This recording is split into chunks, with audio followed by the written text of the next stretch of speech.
Welcome to Shift with CJ. I'm your host CJ, and together we will explore the areas of health, human performance, biohacking, psychology, and much more that will inspire you to become the best version of yourself.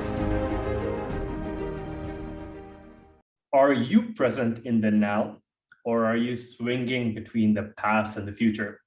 If you're average, then there are chances that you think about the future, where you might think about paying your bills, chasing deadlines, or planning a vacation, or look at future in a very different thought process.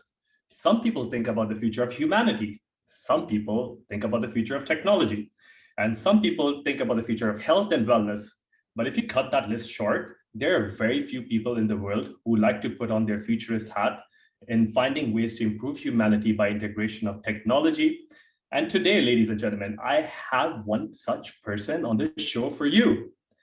My guest on the show today is a digital transformer. He is an optimal human performance specialist, a best-selling author, and a biohacker. Teemu Arina, welcome to the show. Thank you very much. It's a pleasure always. It's a pleasure to have you on the show today. Now, I've seen you give multiple talks, like you're an international speaker. You've gone to so many different countries, giving all these presentations and speeches on biohacking and health and digital transformation. And when I first got introduced to your work, I saw this guy coming onto a stage, which sort of looked like a Hollywood movie setup, because you were wearing glasses that was shining blue light into your eyes. You were wearing probably a device, correct me if I'm wrong. It was like an intranasal red or infrared light, which delivers that spectrum right into your brain. I think I might have seen you with some PEMF on your head. And that's not typically a kind of person that we see in our everyday life. But I must tell you, every time you go on stage, you pull that look off very well. But today you aren't looking like that. So is it only for stages, or do you use all those things just like normally when you're walking on the street? Yeah, I mean, I'm still wearing some cool things like these glasses that I have on my face. They are filtering out a little bit of the blue light that's coming from my studio lights here. So you have to be kind of like optimizing the environment you're in with these technologies. But of course, I mean, I'm a professional speaker, so I've noticed over the years that people remember, like, they don't necessarily remember everything that you said, but they remember how you looked, and they also remember like how you touched them, like what emotions you brought up in them. And I often want to show practical things on stage, what biohacking, for example, is, and that's why I have all this funky gear on me. Mm-hmm. And I mean, it's part of the show, but I'm actually using all of these things on my free time as well. That's great, because definitely I can tell you, like, when you talk about the emotional aspect, yes, that does touch people. But the first thing that everyone remembers is the way you look, the way you present yourself. And that's why they say, right, first impression, it's probably the last impression. And a lot of it is when people look at someone, they're already having this thoughts in their head that, oh, this is for this and this is for that. And even if you're not a biohacker, you'd just be super curious. Now, how did you get into biohacking? What's your background? Yeah, I mean, I've been a serial technology entrepreneur when I was when I was 16. I'm 39 now. I actually turned 39 last Friday, and yeah, it's 40 next year. And people often comment me that, hey, you look pretty young for your age. And if you had, seen me 10 years ago, I actually looked older than I look right now. And all that entrepreneurial life, running a business, running a company, had weirded me down, to be frank. And like it was all about pushing the boundaries. I was raising venture capital. I raised 1.5 million for one startup, and I thought I was, living my dream. I was working late in the morning, 16 hours per day sometimes. I don't think I can beat Elon Musk on that, but I'm still really working, putting the hours in. And I guess once you turn, 30 years old, that's when you start to see the accelerating aspects of aging. When you're young, you kind of get away with so much. But when I turned 30, I got some stress-related illness that took my energy away and gave me constant chronic pain for almost a year. And the medication that I got, it just masked the pain, but it didn't take the lack of energy away. And so this kind of chronic fatigue, and where your body and mind and everything is kind of in a pretty dark place. I was relying, just like most people, on external factors, external input from doctors and specialists, and I continued my lifestyle. But when I noticed that, that Band-Aid is not working, I started looking into the mirror, and I asked myself, like, do I really want to, keep on going like this? I should probably change one or two things. So I was looking myself in the mirror, and I decided to do what I'm actually pretty good at from young age. I started with computers. I learned programming when I was 13. And I started my company when I was 16. I was teaching in a high school and later in a university when I was 18. And I was always good at understanding complex systems, that being computer systems, or let's say, how human learning works, organizations. I later on became a management consultant. I was very early on looking at the network aspect of how companies get things done. And I was very early on social media and social technologies. And I just, decided to do what I'm good at, which is systems thinking. I started looking at my body as a system that can be understood. So because I didn't have information of this black box, what's going on, which is my body. In our lives, we have so much information about our business. You have all these key performance indicators and all that, but I didn't have that information of my body. So I just, started looking at how can I make this visible. So I took a bunch of blood tests and lab tests. I did even some of the early genetic tests. I got into wearables, tracking. At that time, in 2012, 2011, these technologies and so-called quantified self and self-measurements were not easily available. So I had to dig into it. But I was really intrigued about the idea of self-knowledge through numbers, how you can gain understanding of yourself through numbers. And I just went on a crusade to figure out, what's going on. And eventually I got to the root problem, which was inflammation. Which was, chronic stress and imbalance in the system. And I designed a dietary intervention and lifestyle interventions to bring the system back to balance. And it took me 3 months, rigorous, uncompromising approach to the research that I've read and implementing that in my life, that I started seeing results. The pain went away, the energy came back. And what happened, my allergies also went away. A lot of chronic things that I had all my life I thought was kind of normal just went away. Now it's springtime here in the northern part. Usually I got pollen allergies and all that. I have nothing right now, so I'm good.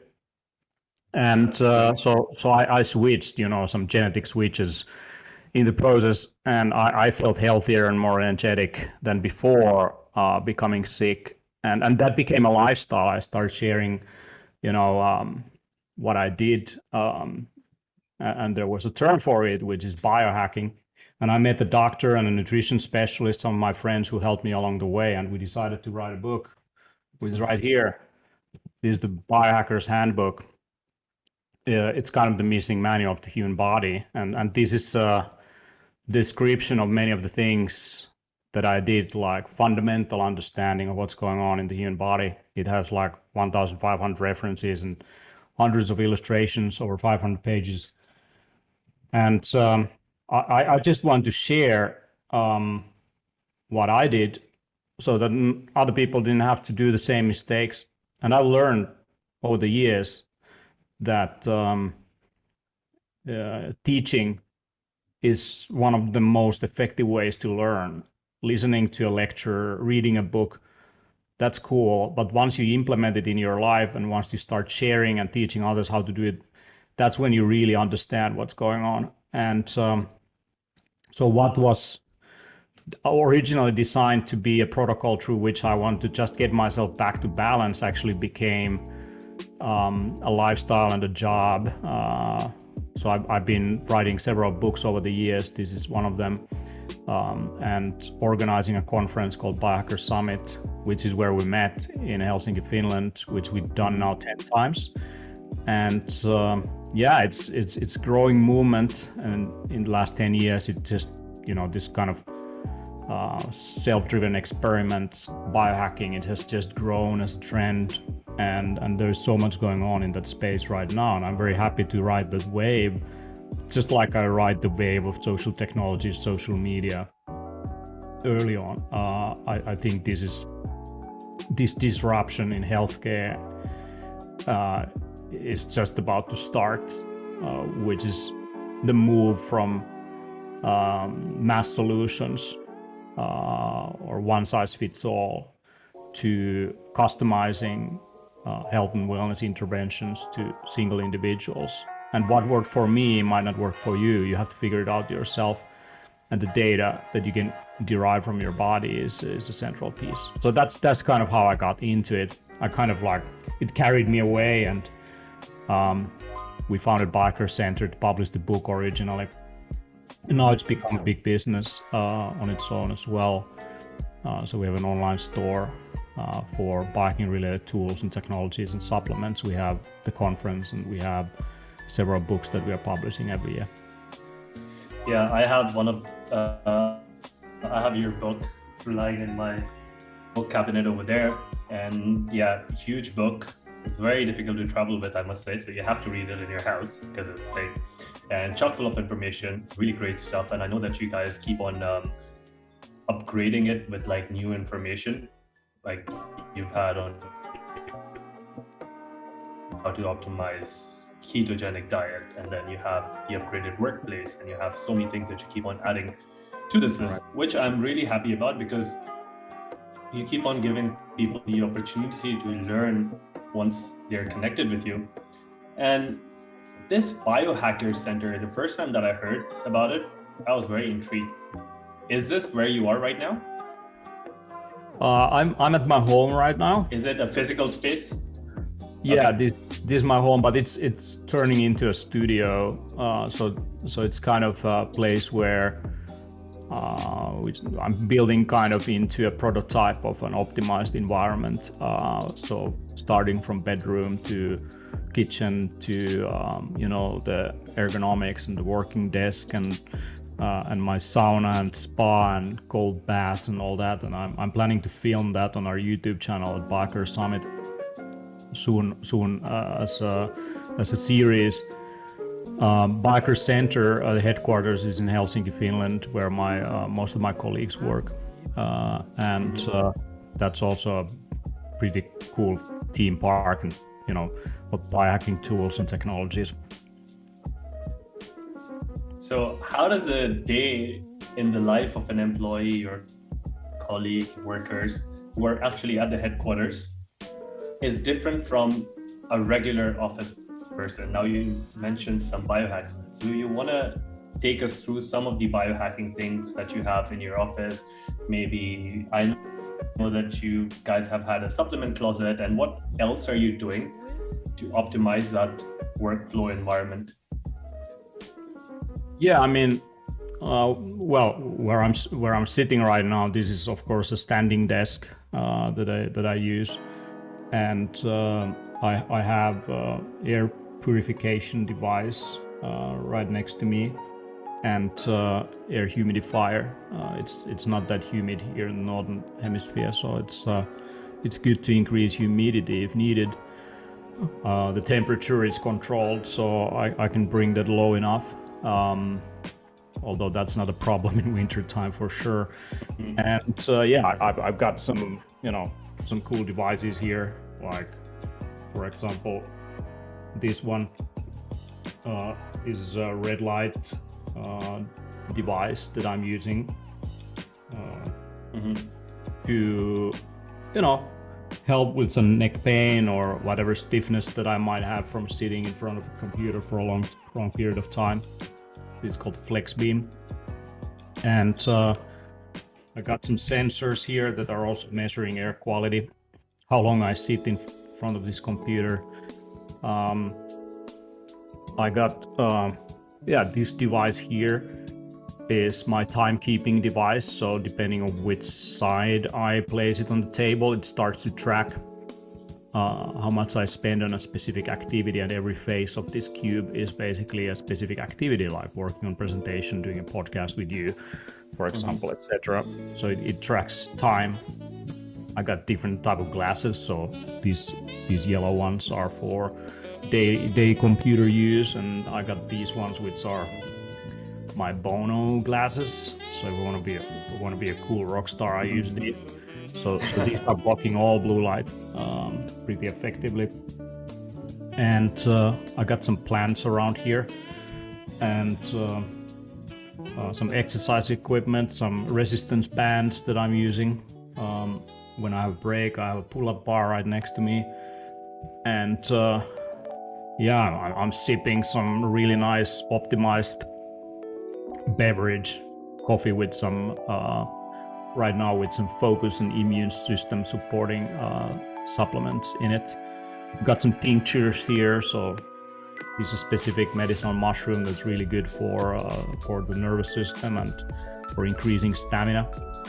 What is that? Is it reishi, cordyceps? This is cordyceps. Cordyceps, okay. Yeah, some northern part locally grown cordyceps. And so when you go to our office, it's pretty much the same. Like every desk is like that, as well as we have vibration plates. We have an infrared sauna in there. If you want to take an infrared sauna in the middle of the day, you can. And we got like big panels of red light. I also got here a spike mat and red light device. I sometimes use it with a ultrasonic sound stimulating device that I put on my chest to relax myself. So if I want to have like a quick recharge for 20 minutes, I take a meditation under the red light on a spike mat with this device, and some binaural beats with some noise cancelling headphones. Maybe that's when I might use some reishi also for cooling down the nervous system a little bit. Maybe some lavender, some essential oil, diffusing around. So I mean, it's a pretty fun thing, When you were a kid, you wanted to play, out there. Like hacking is an adult approach to just having fun throughout getting the day. New toys. Yeah, it's very much driven by toys and tools and technologies and wearables like the Oura Ring or some kind of wristband or chest strap or whatever. Like I think that's one of the reasons why this type of wellness and health approach is catering to the interest of men. Like women have always been interested in health and well-being, and I've noticed that for them the motivation in biohacking is to feel good, look good from the inside and outside, live long. For men, it's different. It's better, faster, stronger, cool toys, stuff to play around with. So it's definitely one of the healthiest ways to have an addiction to the tools and technologies, like compared to, let's say, playing computer games all day long. You could play around with yourself as an avatar in your life and optimize that instead of some virtual character on your screen. So it's very much connected. I mean, you can get data just like you can get in a game of yourself, and you see the progress. You see when you're leveling up, when you're getting results. I just got some boxes here for doing some testing on myself for longevity. I got Glycan Age over there, a box that I'm gonna do soon, which is looking at glycation in the body and deriving understanding of your aging biomarkers. So yeah, it's a cool thing, and it's part of the change in healthcare, which is moving from reactive healthcare where we diagnose an existing disease, we look for symptoms, we treat in hindsight what happened. We are moving from that to more predictive or preventive healthcare, where we are detecting potential issues already long before they manifest, and you're taking action long before it's too late. And that's much cheaper. I mean, if you invest today in a couple of tools and technologies and lab tests and you get yourself back to balance, you save a lot of money down the road. You save a lot of time and misery and pain and suffering. So I think it's definitely one of the best investments you can do. And I think healthcare in that way, I mean, if you think of it, many countries have health insurance. In Finland, we have public healthcare.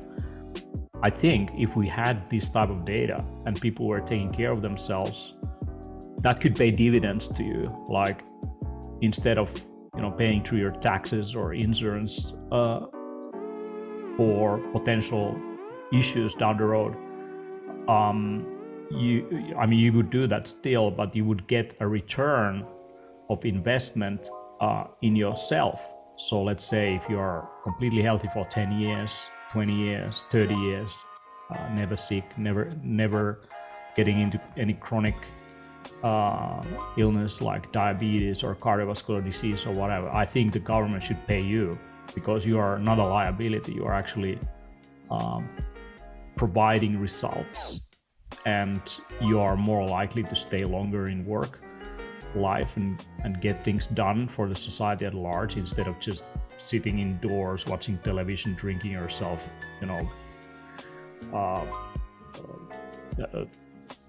to whatever, hangover and eating all kinds of crap food while watching commercials. Like, I mean, that's the misery of so many people, and we are all paying for it in different ways, and not the least employers, like in terms of sick leaves, but down the road, like, I mean, we just have to take care of all those crippled people. So I think if you take responsibility of yourself, you invest in yourself, you're investing in society as well, and you should be rewarded for it.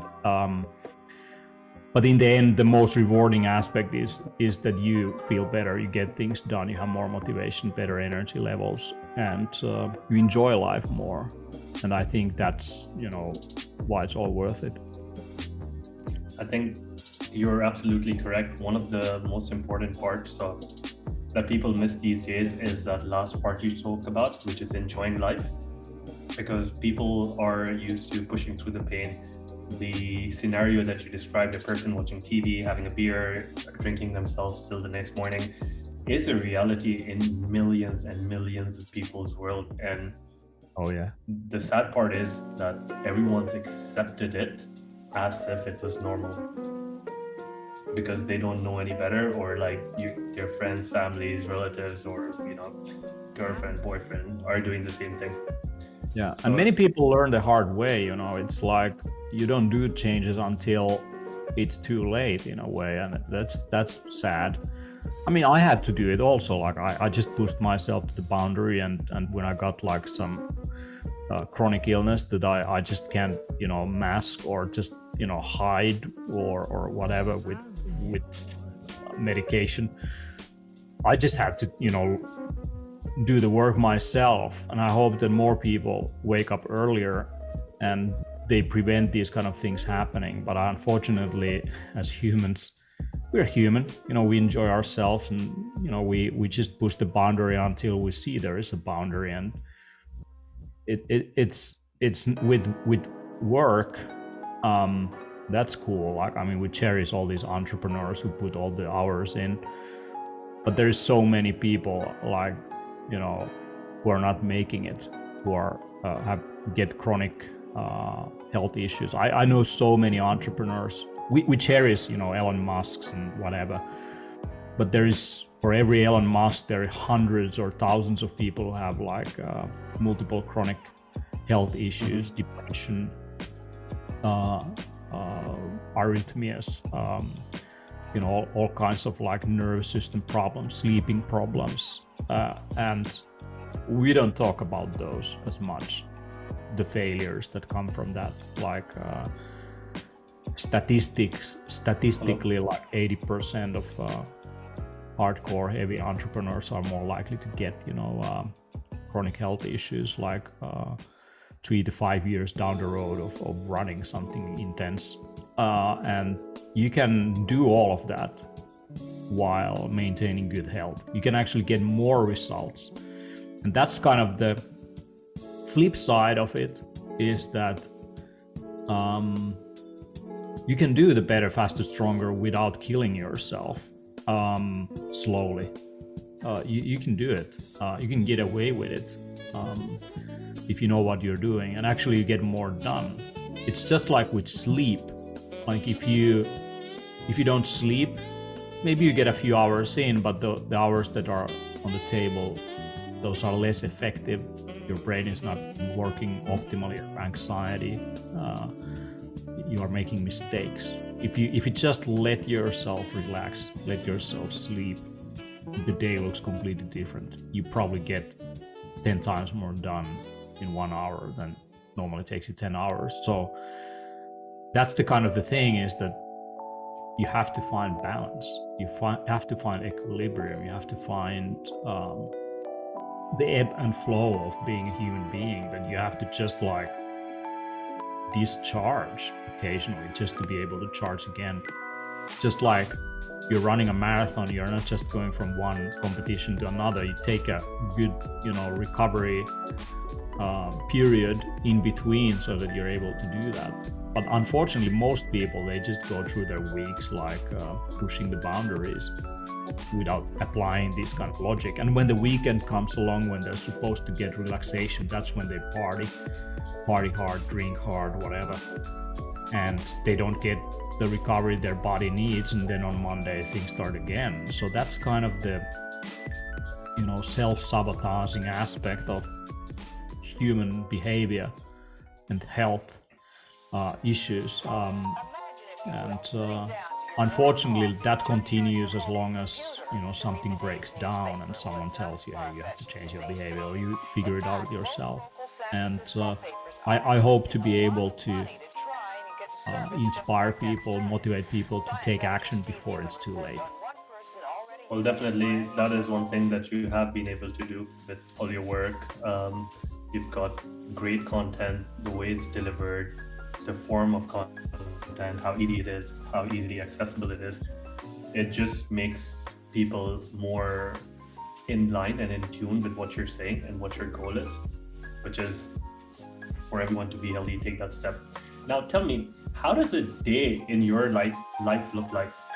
Because we've been talking about all these, you shared so many cool things with us, which I've been going through everything in my room as soon as you were saying things with, the standing desk, the blue light blocking glasses, the essential oils diffuser, the tea, coffee, all these elixirs.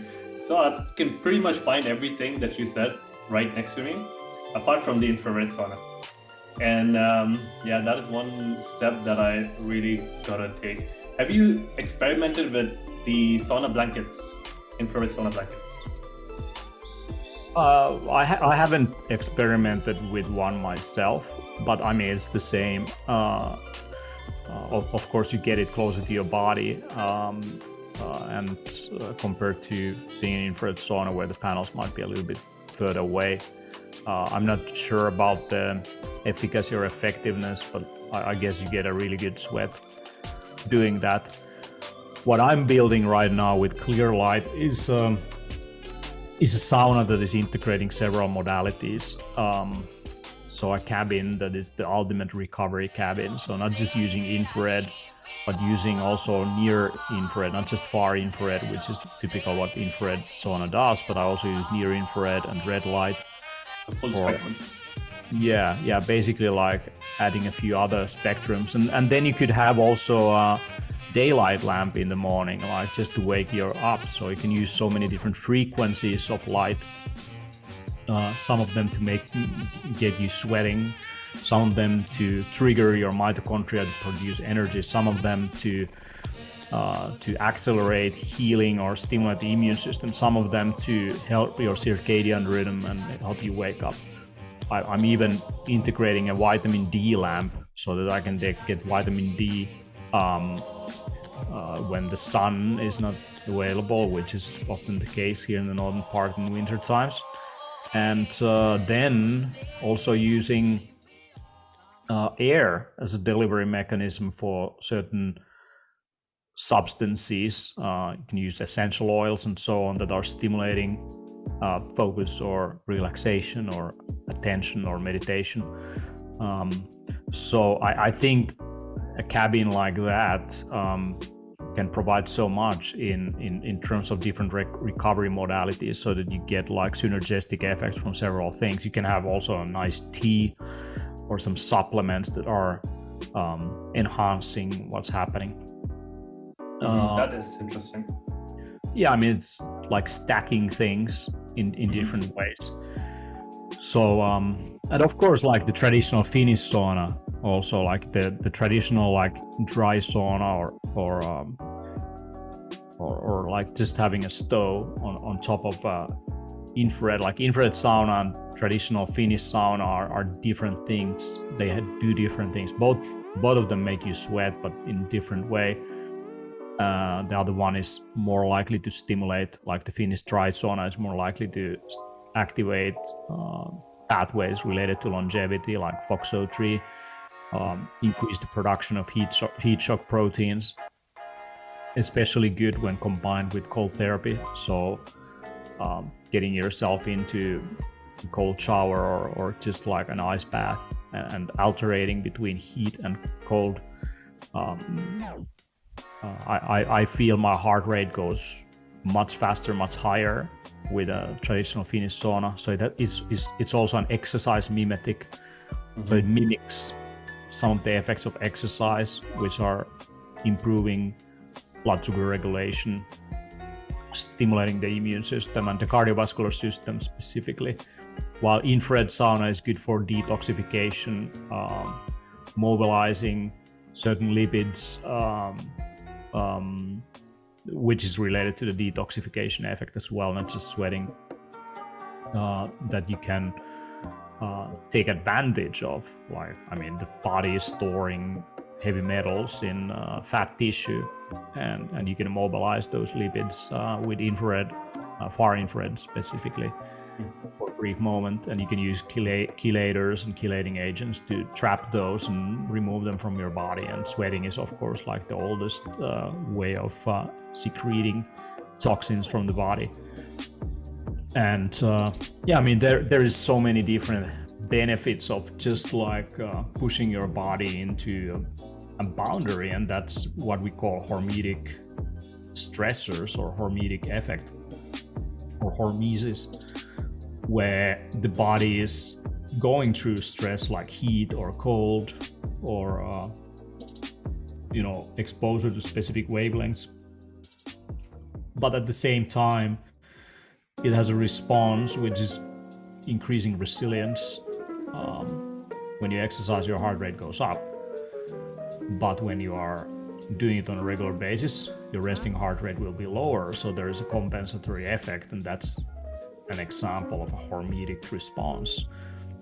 So your body is compensating to exposure. It's the same with immune system modulating plant-based compounds that are stimulating the immune system. Things that are in ginger or curcumin, for example, are toxic in large quantities to humans, but in small quantities they are actually stimulating It's the same, for herbs like thyme or rosemary. Actually, the oils are toxic. Those are like natural protective agents of the plants against viruses, bacteria, parasites, and pests. But once you have those in a human body, they stimulate the immune system. The immune system responds, and that makes the immune system produce more of those cells that are key to maintaining a good immune system response when needed. And those could be macrophages, those could be white blood cells, those could be, there's so many different mechanisms right there. NK cells, yeah. Yes, correct. So in the end, as humans, we are domesticated humans. We have been disconnected from our true origins of what it means to be human. We live in tightly controlled environments. For example, in terms of air temperature, probably in Dubai, everywhere you go, you have a humidifier. Not humidifier, like air conditioner. Air conditioner. Yeah, like your car has air conditioning, your apartment has. You're basically in a pretty narrow space of temperature alteration. In terms of your exposure to bacteria, viruses, etc., is diminished because of the constant cleaning of the physical environment, lack of true connection to nature, lack of connection to true life. It's like over time, there's this cleanliness hypothesis that when we live in environments that are sanitized all the time, our immune system is, it doesn't need to be on alert all the time. So it kind of lowers the guard a little bit. And once you get exposed to, let's say, some pathogenic species, or let's say a mold that takes over your house, and it doesn't have any competition of other bacteria and molds. And if you go to forest, you have hundreds of different molds going on everywhere. Like no single one dominates. But in a physical environment, which is constantly cleaned, you develop these kind of superorganisms that just take over, and they can wreak havoc in your system if you're not used to dealing with pathogens. So it's a good idea to spend a little time in dirt, expose yourself to nature. That's what we know from Aboriginals, and when we study their gut bacteria, diversity is much greater than of domesticated humans. So rewilding yourself, reconnecting to the wild environment in different ways. You can kind of hack your environment here, and you can use a probiotic for your home. So there are agents that you can just spray around, kind of restore some bacterial ecosystem in your home. You can do that on your skin, so probiotic creams. Or get a dog. What did you say? Or get a pet, because I said, or get a pet, because research also shows that people living in environments with pets, which go into the mud, bring in some of the bacteria from inside, they live on an average longer than people living in apartments with no access to any pets. Yeah, absolutely correct. Yeah, definitely. Like our lack of connection to other creatures is also diminishing our ability to deal with environmental factors. So there's so many things that you can definitely do to optimize that invisible landscape that is critical for optimal health. And that could be a whole set of podcasts, because then you're talking about air, water, EMF, so many things. But I'm so happy that you gave the audience so many tips, tricks, hacks. You shared your own things, and that for ladies and gentlemen who are listening is a big win-win. So if you're watching this on video, you've seen all the tech already. If you're not watching it on video, then take some time to imagine and put in your imaginary hats and see how biohacking or things what Teemu's mentioned in this podcast look like. Now, if you were to go back, let's say to your 20 or 30-year-old self, if you had a time machine, right? Let's hope we have one day. What would be that one piece of advice that you would want to give your younger self?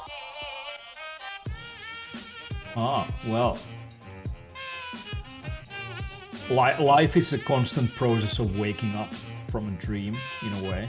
You have your hands and feet, which are an extension of your brain, nervous system.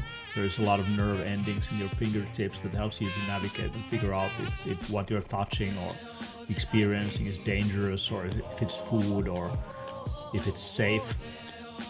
And through life we learn things, and we become more woke. Like we start to understand more complex things and factors in our environment, what we put in our mouths and what we do. And this constant accelerating learning is key for the process of waking up, but also for living a more sustainable life over time, to become wiser.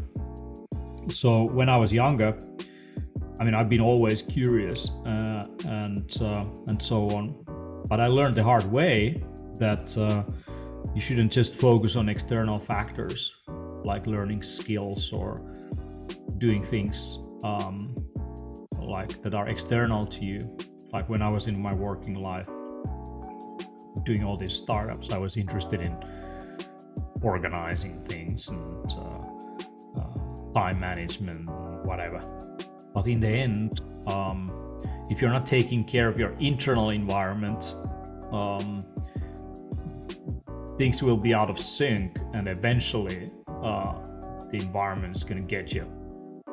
So I think it's important to look inwards, learn things like breathing techniques, meditation, and of course, like, be conscious about what you eat and how you kind of use energy from your environment that includes food, to support what you want to do in a sustainable manner. And that's probably some advice I would like to give. The way of living is not really taught that effectively. Like if I had the Biohacker's Handbook when I was 16, I would probably be better off. These kind of things were not really touched in today's schooling system, which is mainly focused on external things.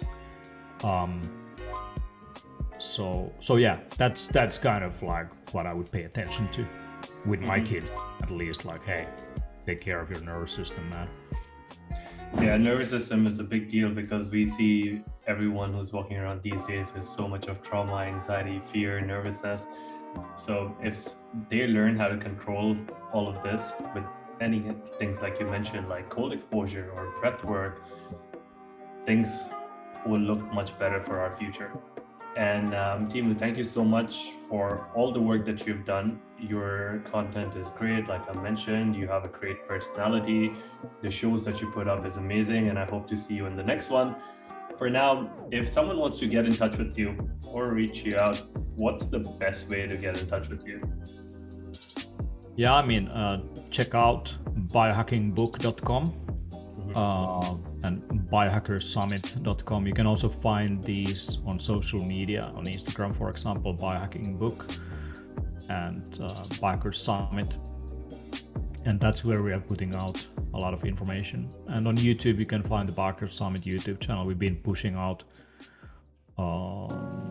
almost every day new video content now this year. Oh, nice. And there's a lot of lectures from our previous conferences and bits and pieces.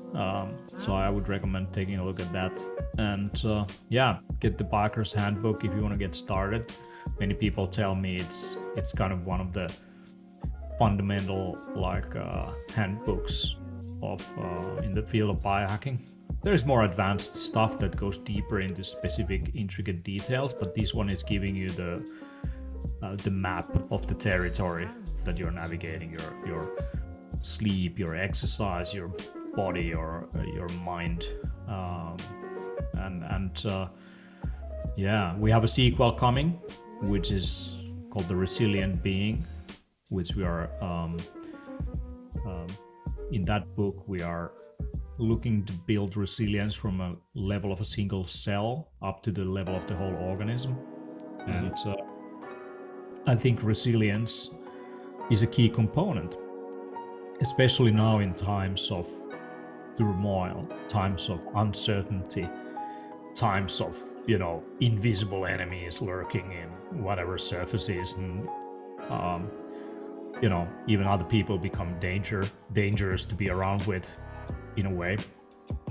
So if you want to live in harmony, like, you have to learn to be resilient, it's tough to kill, in a way, more in tune with your nature and with the nature around you. So that's kind of the book that we are writing right now. When is it coming out?